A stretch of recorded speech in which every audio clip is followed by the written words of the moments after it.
మనకు అప్పగించాడు, సర్వలోకమునకు వెళ్ళి సర్వ సృష్టికి సువార్తను ప్రకటించండి. అది మన అందరికీ సంబంధించినటువంటి మిషన్. ప్రేషితోద్యమం అనే దాంట్లో ప్రతి విశ్వాసి పాలు పంపులు పొందాలి.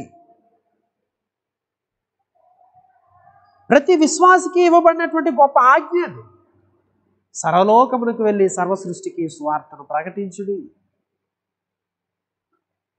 మనం ప్రకటిస్తూ ఉన్నామా? ఎప్పుడైతే ఆయన ఆజ్ఞకు నువ్వు లోబడడం లేదో, ఎప్పుడైతే ఆయన మిషన్లో నీవు లేవో, నేను పరిశుద్ధుడన గనక మీరు నువ్వు పరిశుద్ధులైనడి, అది నీ మిషన్.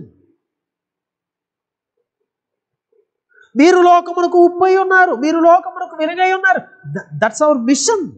సంఘం యొక్క మిషన్ అది. సో మన విజన్ కోల్పోయి, మన మిషన్ కోల్పోయి మనం వేరే డైరెక్షన్లో వెళ్ళిపోతూ ఉన్నాం.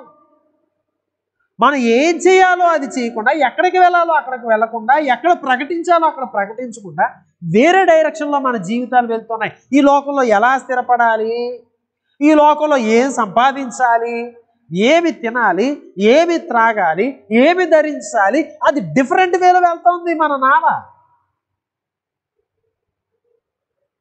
ఆయన రాజ్యమును నీతిని వెదకాల్సినటువంటి డైరెక్షన్లో వెళ్ళకుండా నా బ్రతికి ఏమవుతుంది, నేనేంటి, ఈ వేరే భయాలు, వేరే విధానాలు, వేరే మన యొక్క చర్చ అంతా కూడా, మన యొక్క ప్రయత్నాలు, మన వెదుకులాట, మన జీవితం యొక్క ఉద్దేశాలు, గతి వేరే డైరెక్షన్లో వెళ్ళిపోతుంది.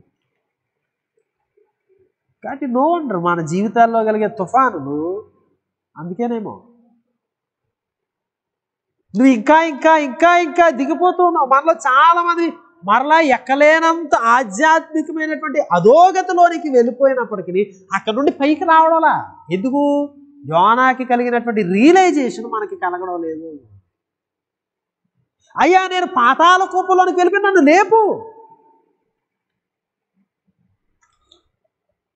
అసత్యమైన వ్యర్థ దేవతల యందు లక్ష్యముంచు వారు తమ కృపాధారమును విసర్జింతురు, తమ కృపాధారమును విసర్జింతురు.